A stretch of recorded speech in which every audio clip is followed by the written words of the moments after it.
সারাদিনের ক্লান্ত শরীর মন নিয়ে রাত্রিবেলা বাড়ি ফিরছিলাম, বাড়ি না ফিরে চলে যেতে হয়েছে লকআপে।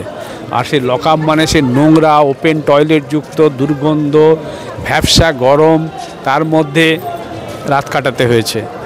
সে বলার নেই। এই জীবন যেন কাউকে না, এমনকি যে অপরাধ করেছে, যাকে প্রয়োজনে জেলে নিয়ে যেতে হয়, তাদেরও যেন এই ধরনের কষ্ট না ভোগ করতে হয়। হ্যাঁ, এখনও সেই কথাগুলো ভাবলে আমার মনটা ভারাক্রান্তই হয়। বিশেষ করে আমার সঙ্গে যিনি সহ অভিযুক্ত ছিলেন, তখন তার বয়স ছিল 73 বছর। তিনি 80 বছর পর্যন্ত বেঁচে থেকেছিলেন, কিন্তু অভিযুক্ত আসামি হিসাবেই তিনি প্রয়াত হয়েছেন, সুব্রত সেনগুপ্ত। তার কথা ভাবলে কষ্টই হয়। এবং আমার বইটা আমি উৎসর্গ করেছি, আমার বইটা ওনাদেরকে দিতে পারলে খুব ভালো লাগতো। নমস্কার, আপনারা দেখছেন শিবম দাসের ইউটিউব চ্যানেল। আর আমি শিবম। এই মুহূর্তে আমার সঙ্গে যিনি আছেন, আমার মনে হয় রাজ্য রাজনীতি নয়, দেশের রাজনীতিতে এক উল্লেখযোগ্য নাম। কারণ যে জন্য তিনি, যদি বলা হয় নিউজ পেপারের হেডলাইনে এসেছিলেন, তা নিঃসন্দেহে নজিরবিহীন এবং প্রথম। সম্প্রতি বইমেলায় প্রকাশিত হয়েছে তার বইয়ের নাম ধ্বংসের ভোরবেলা। যদিও দাঁড়িয়ে আছে এখন সন্ধ্যাবেলায়, তাও কি ধ্বংসলীলা চলছে? স্যার অম্বিকেশ মহাপাত্র আমার সঙ্গে আছেন। স্যার, প্রথমেই আমার ইউটিউব চ্যানেলে আপনাকে স্বাগত। ধ্বংসের ভোরবেলা, কিসের ধ্বংস? এত ভোরবেলা কেন স্যার? 2011 সালে একটা স্বাভাবিক প্রক্রিয়ার মধ্য দিয়ে সরকারের বদল ঘটেছিল, কিন্তু আমার জীবনে একটা আশঙ্কা তৈরি হয়েছিল যে সংসদের রাজনীতিতে মিথ্যাকে ব্যবহার করে, ধ্বংসকে কাজে লাগিয়ে কারখানাকে তাড়িয়ে ক্ষমতায় এলো, তার অবস্থা সেই যদি সরকারে আসে কেমন হবে। কিন্তু সেই আশঙ্কা থেকে আমার জীবনেই আক্রমণটা নেমে এলো 1 বছর না যেতে যেতে। শুধু মারধর নয়, মুচলেখা লেখানো, গ্রেপ্তার করানো, লকআপে রাখা, ফৌজদারি মামলা, এবং সে মামলাকে হাজার রকম কৌশলে তাকে টিকিয়ে রাখা, বেআইনিভাবে বিচার ব্যবস্থাকে প্রভাবিত করে। এবং তারপরে শুধু আমার ক্ষেত্রেই ঘটনাটা ঘটেছিল এমনটা নয়, সারা রাজ্য জুড়ে, সারা রাজ্যের বিভিন্ন প্রান্তে নারী ধর্ষণ, গণধর্ষণ, খুন, মিথ্যে মামলা, নানারকম ঘটনা ঘটতে থাকে। তখন আমরা আক্রান্তরা মিলে একটা আক্রান্ত আমরা মঞ্চও তৈরি করি, এবং রাজ্য সরকারের কাছে, কেন্দ্রীয় সরকারের কাছে, রাষ্ট্রপতির কাছে, রাজভবনে রাজ্যপালের কাছে আমরা বিভিন্ন জায়গায় সাংবিধানিক কাঠামোর মধ্যে দাঁড়িয়ে আমাদের যা করণীয় আমরা সেটা করি, ন্যায় বিচার চেয়ে, যাতে দোষীরা সাজা পায়, দুষ্কৃতীরা সাজা পায়, আর এই ধরনের ঘটনা যাতে না ঘটে। কিন্তু আমরা দেখলাম যে রাজ্য সরকার কেন্দ্র সরকারের কাছে দরবার করেও কোনো সুরাহা হলো না। তার একটাই কারণ, আমরা বুঝতে পারলাম যে রাজ্যের যে শাসক দল, তারা হচ্ছে দুষ্কৃতীদের একটা দল, এবং তারা দুষ্কৃতীকে ব্যবহার করে, পুলিশকে ব্যবহার করে, বিচার ব্যবস্থাকে ব্যবহার করে, এবং টাকা পয়সা ব্যবহার করে এই রাজত্ব কায়েম করেছে। অর্থাৎ সারা রাজ্য জুড়ে একটা ধ্বংসলীলা চলছে সর্বক্ষেত্রে, শিক্ষাক্ষেত্র থেকে শুরু করে, স্বাস্থ্যক্ষেত্র থেকে শুরু করে, যা গণতান্ত্রিক পরিবেশ পরিকাঠামো ছিল সব ভেঙে চুরমার হয়ে যাচ্ছে, ধ্বংস হয়ে যাচ্ছে। সেই জন্য আমি সমস্ত অভিজ্ঞতাগুলোকে যতটা পেরেছি গুছিয়ে একটি বই আকারে প্রকাশ করেছি। সেই বইয়ের মুখবন্ধ লিখে দিয়েছেন পশ্চিমবঙ্গ সরকারের প্রাক্তন মুখ্য সচিব, যিনি বুদ্ধদেব ভট্টাচার্যের সময় মুখ্য সচিব ছিলেন, সেই অর্ধেন্দু সেনের মুখবন্ধ লিখে আমাকে কৃতজ্ঞতা পাশে আবদ্ধ করেছেন। এবং এই বই প্রকাশ অনুষ্ঠানে উপস্থিত থেকে বই প্রকাশের সহযোগিতা করেছেন সুপ্রিম কোর্টের অবসরপ্রাপ্ত বিচারপতি, আমাদের রাজ্য মানবাধিকার কমিশনের প্রাক্তন সভাপতি জাস্টিস অশোক কুমার গাঙ্গুলি। স্যার, আপনাকে দেখলেই আমার কার্টুনের কথা মনে পড়ে। সামনে স্যার কার্টুন আঁকা আছে, হাদা বোদা নুনটে ফন্টে সব লেখা আছে। তাও স্যার কার্টুন ফার্টুন কি এখন আর দেখা হয় নাকি ওই সেদিনের পরে কার্টুনটাকেও আপনি জীবন থেকে বিসর্জন দিয়ে দিয়েছেন? না, দেখো, খবর কাগজ হাতে পেলে আগে খবর কাগজেও কার্টুন থাকতো, এখনও কোনো কাগজে থাকে, কিন্তু পশ্চিমবঙ্গের কাগজগুলোতে এখন একটু কমে গেছে। আমরা রেগুলার কিন্তু কাগজটা হাতে পেলে আগে কার্টুনটা দেখতাম, কার্টুনের মজাটা ভাগ করে নিতাম সবাই মিলে। সেটা কার্টুন একটা এত ভালো মানে ওয়ে অফ এক্সপ্রেশন, অল্প জায়গায় ক্যারিকেচার দিয়ে একটা গভীর কঠিন জিনিসকে কিছু সুন্দরভাবে জনসাধারণের কাছে বোধগম্য করে তোলা যায়, এটা তো ভাষায় বর্ণনা করা যায় না। তো এ মজা আগেও ছিল, এখনও আছে। তো আমার জীবনে এই ধরনের ঘটনা ঘটেছে, এর তো দুঃস্বপ্নেও ভাবিনি। যাই হোক, যা হওয়ার হয়েছে। কিন্তু কার্টুন আমি দেখি, কার্টুন আমি শেয়ারও করি। এখন আরও বহু মানুষ এখন সোশ্যাল মিডিয়াতে কার্টুন আঁকছে। আর এইভাবে মারধর করে, গ্রেপ্তার করে, ভয় দেখিয়ে একজন দুজনকে কিছুদিনের জন্য ভয় দেখিয়ে রাখা যায়, কিন্তু সম্ভব না সারা জীবন। ওখানে যাদের ছবি ছিল তার মধ্যে একজন রাজনীতি থেকে অবসর নিয়েছেন বলবো না, বাট একটু সরে গেছেন। নিঃসন্দেহে মুকুল রায়ের কথা বলছি। মুকুল রায় সরে গেলেন, আপনি এখন অম্বিকেশ মহাপাত্র এখনও দাঁড়িয়ে এখানে ইন্টারভিউ দিতে পাচ্ছেন। কোথাও কি এই ভাবনাগুলো কি মাথায় আসেন? দেখুন, সেদিনকে যে ঘটনাটা ঘটেছিল সেটা দুষ্কৃতিমূলক একটা কাজ। এবং সেটা একটা সমাজ বিরোধীমূলক কাজ। কিন্তু ঘটনাটা আবার রাজ্য সরকারের মুখ্য সচিবের পরিকল্পনায় কলকাতা পুলিশের যোগসাজশে দুষ্কৃতী বাহিনীকে ব্যবহার করে করা হয়েছিল। সেই জন্য শুধু পশ্চিমবঙ্গ নয়, সারা দেশ নয়, সারা বিশ্বে এটাকে নিয়ে তোলপাড় হয়েছে, প্রতিবাদ হয়েছে। এবং এটা যেহেতু জনমানসের কাছে গৃহীত একটা বহুদিনের প্রচলিত একটা বিষয়, সেই জন্য মারধর করে ভয় দেখিয়ে তো এটাকে বন্ধ করা যাবে না। যারা এই কাজটার সঙ্গে যুক্ত ছিল বরং তারা পিছু হটেছে, তারা পিছু হটতে বাধ্যও হবে। এবং যে 3টে মুখ ব্যবহার হয়েছিল তার মধ্যে একটা মুকুল রায়, সত্যজিৎ রায়ের সোনার কেল্লা ছবির মানে শিশু চরিত্র, সেই মুকুল বয়সের কারণে অসুস্থ হয়ে পড়েছেন। তিনি এই ডালে সেই ডালে লাফালাফি করে আপাতত অসুস্থ অবস্থায় বাইরে রয়েছেন। আরেকজন ছিল দীনেশ ত্রিবেদী, যাকে সরিয়ে মুকুল রায়কে বসানো হয়েছিল রেল দপ্তরে, রেল মন্ত্রকে। তিনিও এখন খুব একটা বাইরে দেখা যায় না। কিন্তু যিনি এই ধ্বংসযজ্ঞের হোতা, যিনি মিথ্যাকে আশ্রয় করে ভুয়া ডক্টরেট ডিগ্রি ব্যবহার করে জনসাধারণকে প্রতারিত করেছে গণতান্ত্রিক উৎসবে, নির্বাচনে, তারপরে যিনি ধ্বংসলীলার হোতা, তিনি কিন্তু এখনও বহালতবিতে আছেন। যদিও সারা রাজ্যের মানুষ বুঝেছেন যে একে না সরালে রাজ্যের মঙ্গল কোনোভাবেই হবে না। স্যার, আপনি বইতে লিখেছেন, তার তবুও দর্শকদের একটু কি বলা যাবে সেদিন রাতে পুলিশ আপনাকে নিয়ে চলে যায় যাদবপুরের অধ্যাপকের কাছে, এটা কতটা সম্মানহানিকর এবং আপনার এক্স্যাক্টলি ওই মুহূর্তটা আপনার কি হয়েছিল এবং ঘটনাটা কি হয়েছিল একটু যদি দর্শকদের বলেন স্যার।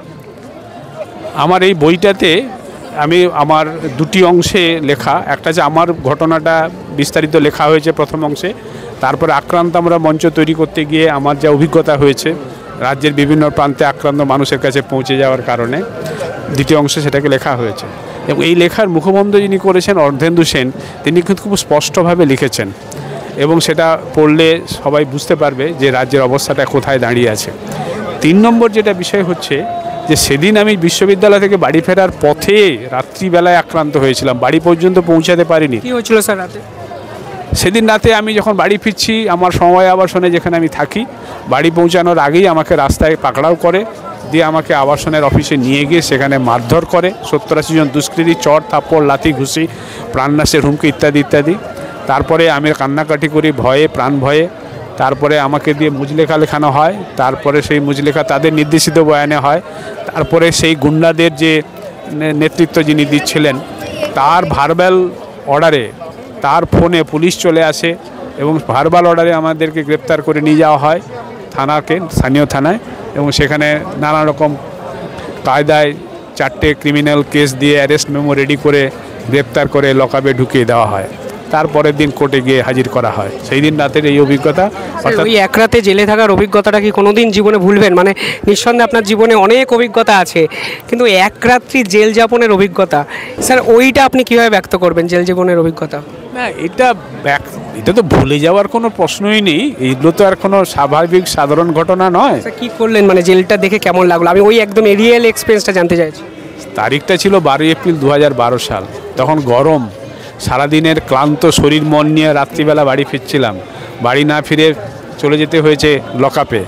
আর সেই লকআপ মানে সে নোংরা, ওপেন টয়লেট যুক্ত, দুর্গন্ধ, ভ্যাপসা গরম, তার মধ্যে রাত কাটাতে হয়েছে। সে বলার নেই। এই জীবন যেন কাউকে না, এমনকি যে অপরাধ করেছে, যাকে প্রয়োজনে জেলে নিয়ে যেতে হয়, তাদেরও যেন এই ধরনের কষ্ট না ভোগ করতে হয়। স্যার যেদিন আপনার জামিন হলো এবং আদালত আপনাকে সব কিছু থেকে মুক্তি দিলেন, আমি তার পরের দিনই আপনার বাড়ি থেকে একটা ইন্টারভিউ করেছিলাম এবং আপনি আমার ইন্টারভিউতে কেঁদে ফেলেছিলেন। আমার এখনও মনে আছে চোখের জল। আজও কি আবেগপ্রবল লাগে যেদিন ওই দিনটায় আইনত সমস্ত কিছু দিয়ে আপনি মুক্তি পেলেন? হ্যাঁ, এখনও সেই কথাগুলো ভাবলে আমার মনটা ভারাক্রান্তই হয়। বিশেষ করে আমার সঙ্গে যিনি সহ অভিযুক্ত ছিলেন, তখন তার বয়স ছিল 73 বছর। তিনি 80 বছর পর্যন্ত বেঁচে থেকেছিলেন, কিন্তু অভিযুক্ত আসামি হিসাবেই তিনি প্রয়াত হয়েছেন, সুব্রত সেনগুপ্ত। তার কথা ভাবলে কষ্টই হয়। তিনি পিতৃতুল্য লোকই ছিলেন, খুব সিনসিয়ার লোক ছিলেন এবং মানুষের কাছে তার একটা দায়বদ্ধতা জায়গা ছিল। সেই লোকটা যেভাবে কষ্ট পেয়েছে এই কোর্টের চক্কর খাটতে গিয়ে, সেটা আমাকেও খুব পীড়া দিত। আমি তো বয়সে কম, অনেকটা সামলে নিতে পেরেছিলাম, কিন্তু উনি হাঁটুতে ব্যথা, বুকে ব্যথা, হাটে ব্যথা, তা নিয়েও কিন্তু সত্যের পক্ষে দাঁড়িয়েছিলেন। আপনার এখনও গলা ধরে যাচ্ছে আবেগপ্রবণ, কেন স্যার আবেগ কেন আপনার এখনও কাজ করছে? আমি মানে বাস্তবের মাটিতে দাঁড়িয়ে আবেগপ্রবণ কেন হচ্ছেন? হ্যাঁ দেখো, আমরা তো মানুষ, আমরা মানুষের কাছে মানবিক গুণগুলো আশা করি, কিন্তু রাষ্ট্রের কাছে এই ধরনের যে আক্রমণ, এটা তো আশা করা যায় না। তাতে আমি যেভাবে আক্রান্ত হয়েছি বা যা আমার সমস্যা, হেনস্থা, হয়রানি, অর্থদণ্ড যা হওয়ার হয়েছে, কিন্তু একটা পিতৃতুল্য লোককেও কষ্ট পেতে হয়েছে আমার জন্য, খুব বেদনাদায়ক আর কি। পরিবারের লোকেরা ওই সময় কেমন পাশে ছিলেন, বা ওই সময় পরিবারের লোকেরাও তো অনেক সময় হয় না, অনেকে ভুল বোঝে কাছের মানুষও, ফলে এই মুহূর্তগুলো মনে পড়ে অনেক কাছের মানুষ দূরে সরে গেছে, বা কি কতটা সাপোর্ট পেয়েছিলেন তাদের থেকে স্যার? তা প্রথমে যেটা বলবো, পরিবারের লোক তো বটেই, আত্মীয় স্বজন তো বটেই, সবচেয়ে বড় কথা আমার বিশ্ববিদ্যালয়ের সব অংশের ছাত্রছাত্রীরা আমার পাশে এসে দাঁড়িয়েছে। আমি তাদেরকে কখনো ক্লাসে পড়াইনি, কিন্তু তারা দাঁড়িয়েছিল, সেটা আমার কাছে খুব মানে সাহস দিয়েছিল এবং পথে নেমে প্রতিবাদ করার সাহসটা দিয়েছিল। তাছাড়া বহু মানুষ, শুভাকাঙ্ক্ষী মানুষ নানানভাবে সাহায্য করেছিল এবং আমার বইটা আমি উৎসর্গ করেছি। মৃণাল সেন, তরুণ মজুমদার, ডক্টর অশোক মিত্র, সোমনাথ চট্টোপাধ্যায়, শঙ্খ ঘোষ, ওয়াসিম কাপুর, যারা আমাকে সান্নিধ্য দিয়েছেন, সাহস দিয়েছিলেন, কিন্তু তারা আজকে বেঁচে নেই। আমার বইটা ওনাদেরকে দিতে পারলে খুব ভালো লাগতো। আপনার গলা ধরে যাচ্ছে, আমি বুঝতে পারছি স্যার, খুব কঠিন। আমি খুব সহজ প্রশ্নই করেছি স্যার, কঠিন একদম প্রশ্ন করিনি স্যার। বর্তমান কঠিন অবস্থাটাকে নিয়ে কি বলবেন? কারণ আমরাও যারা ডিজিটাল মিডিয়ায় কাজ করি, পুলিশি হয়রানি, হ্যারাসমেন্ট আমাদের অনেক সহকর্মীদের বিভিন্ন ক্ষেত্রে ফেস করতে হয়, কিন্তু এটা বাস্তব যে এই ফেসটা আপনার মাধ্যমে শুরু হয়েছিল, যে এই ধরনের কিছু হতে পারে। মুক্ত কথা বলার যে অধিকার, স্বাধীন যে চিন্তাধারা, মত প্রকাশের অধিকার কোথাও গিয়ে হয়রানিগ্রস্ত হচ্ছে, আপনি তার প্রথম সাক্ষী। দেখো, আমি বিজ্ঞানের শিক্ষক, তো বিজ্ঞানের ছাত্রও বটে। প্রকৃতি বিজ্ঞান তো কারোর ধার ধারে না। হ্যাঁ, কোনো রাষ্ট্রনায়ক, কোনো প্রখ্যাত বিজ্ঞানী, কোনো জ্যোতিষশাস্ত্র যারা চর্চা করে, কোনো যোগগুরু এর পরিবর্তন করতে পারে না। সূর্য, পৃথিবী যে উঠছে বা পৃথিবী প্রদক্ষিণ করছে সূর্যকে ইত্যাদি, এটা কেউ নিয়ন্ত্রণ করতে পারে না। কিন্তু প্রকৃতির যে নিয়ম, তাকে কেউ নিয়ন্ত্রণ করতে পারে না, প্রকৃতির নিয়মেই সেটা হবে। এবং আমি কিন্তু এটা জেনেছিলাম, বুঝেছিলাম যে মমতা বন্দ্যোপাধ্যায় যখন রাজ্যের মুখ্যমন্ত্রী, প্রশাসনিক প্রধান, দলের একমাত্র নেত্রী, এই রাজ্যটা ভালো যাবে না। গণতন্ত্র নয়, দলতন্ত্র নয়, গণতন্ত্র চাই বলে উনি স্লোগান আওড়েছিলেন নির্বাচনের আগে। বদলা নয়, বদল চাই কথাটা বলেছিলেন, তার সঙ্গে সততার প্রতীকটাও ব্যবহার করেছিলেন। এটা যে ভাঁওতা ছিল, এটা যে বিজ্ঞানের শিক্ষক হিসাবে, ছাত্র হিসাবে বুঝেছিলাম, এটা একটা ভাঁওতা দিয়ে এই কাজটা করেছিলেন। এবং আমার বইয়ের একবারে শেষ প্রান্তে অশোক মিত্র আমাকে একটি সাক্ষাৎকার দিয়েছিলেন। সাক্ষাৎকার বলবো না, আমি গেছিলাম, উনি আমাকে লিখিত বার্তা দিয়েছিলেন। সেই বার্তার প্রয়োজনীয় অংশটা একেবারে শেষ অংশে আমি লিখে দিয়েছি। তিনি সেখানে বলেছিলেন, 2015 সালের 22শে নভেম্বর তারিখে ওনার বাড়িতে আমি গেছিলাম, উনি বলেছিলেন যে রাজ্যে মানুষ সামান্য ভুলবশত দুষ্কৃতীদের একটা দলকে জয়ের টিকা পরিয়ে দিয়েছে, ফলে আজকে গুন্ডারা সমস্ত প্রশাসন দখল করে বসে আছে। আর গুন্ডা কোথাও কি স্যার মনে হয় বাঙালি হয়ে আমাদের বাংলার সম্মানহানি কোথাও হয়েছে, এবং যারা পরিবর্তনে শরিক ছিলেন তাদেরকেও ভবিষ্যতের কাছে কোথাও না কোথাও জবাব দিতে হবে। মানে পরিবর্তনের শরিক অনেকে ছিলেন, আমার এখনও চোখ বন্ধ করলে বুদ্ধিজীবীদের মিছিল মনে পড়ে, সিঙ্গুর নন্দীগ্রাম মনে পড়ে, 21শে জুলাইয়ের একটা মঞ্চ মনে পড়ে, যারা দুর্নীতি নিয়ে একটা শব্দ ব্যয় করেন না, এটাও বাস্তব। ফলে আপনার মনে হয় পরিবর্তনের শরিক যারা ছিলেন তাদেরকে ভবিষ্যৎ প্রজন্মর কাছে জবাবদিহি করতে হবে? অবশ্যই করতে হবে। যারা পরিবর্তন চেয়েছিল সবাই যে এই অবস্থা হবে ভেবে পরিবর্তন চেয়েছিল, নিশ্চিতভাবে না। স্বাভাবিকভাবে 34 বছর একটা সরকার চলছে, একটু পরিবর্তন হয়ে দেখা যাক, এরকম কিছু মানুষও নিশ্চয়ই ছিল। কিন্তু যারা বুদ্ধিজীবী, বিদ্বজ্জন, যারা সমাজের সুশীল সমাজ বলে পরিচিত, তারা বুঝতে পারেনি, এটা আমি বিশ্বাস করতে রাজি নই। যদি না বুঝতে পারে তাহলে তাদের মেধা নিয়ে আমার প্রশ্ন থেকে যাবে। হ্যাঁ, বুদ্ধিজীবীরা তো নিশ্চয়ই আপাতত একটা বিশেষ ক্ষেত্রে তারা মেধা সম্পন্ন, তারা বুঝতে পারেনি তা না। কিন্তু তারা যদি ভুলও বুঝে থেকে থাকে, তাহলে এখন তারা কোনো প্রতিবাদ করছে না। এর দুটো কারণ হতে পারে। একটা কারণ হচ্ছে একবার যদি আমি ফাঁদে পা দিই, ফাঁদ থেকে বেরিয়ে আসা যায় না। আমি একটা অন্যায়ের কাছে মাথা নত করেছি, যে কোনো কারণেই হোক, এখন আর ফিরে আসার কোনো জায়গা নেই। আরেকটা হতে পারে যে আমাকে এমনভাবে পয়সা কড়ি প্রলোভন বা পুরস্কার দিয়ে রেখেছে, আমাকে মুখ বন্ধ রাখতেই হচ্ছে। এই দুটোর কোনো একটা কারণে এটা হচ্ছে, কিন্তু সারা রাজ্যের মানুষের কাছে জবাবদিহি একদিন করতেই হবে। অবশ্যই জবাবদিহি করতে হবে। আপাতত আপনারা বইটি সংগ্রহ করুন। আমার মনে হয় ইন্ডিপেন্ডেন্টলি যারা লেখেন, যারা এই সময়গুলোকে বইয়ের পাতায় আটকে ধরেন, এই ঐতিহাসিক দলিলগুলোকে আপনারা দয়া করে সংগ্রহ করুন। স্যার, বইটা কোথায় পাওয়া যাবে? বইয়ের নাম যদি একটু দর্শকদের বলে দেন। বইয়ের নাম হচ্ছে ধ্বংসের ভোরবেলায়, আধার মাখা এক দশক, আলো খোঁজার উপাখ্যান। শিরোনামটা ধ্বংসের ভোরবেলায়, উপশিরোনাম আধার মাখা এক দশক, আলো খোঁজার উপাখ্যান।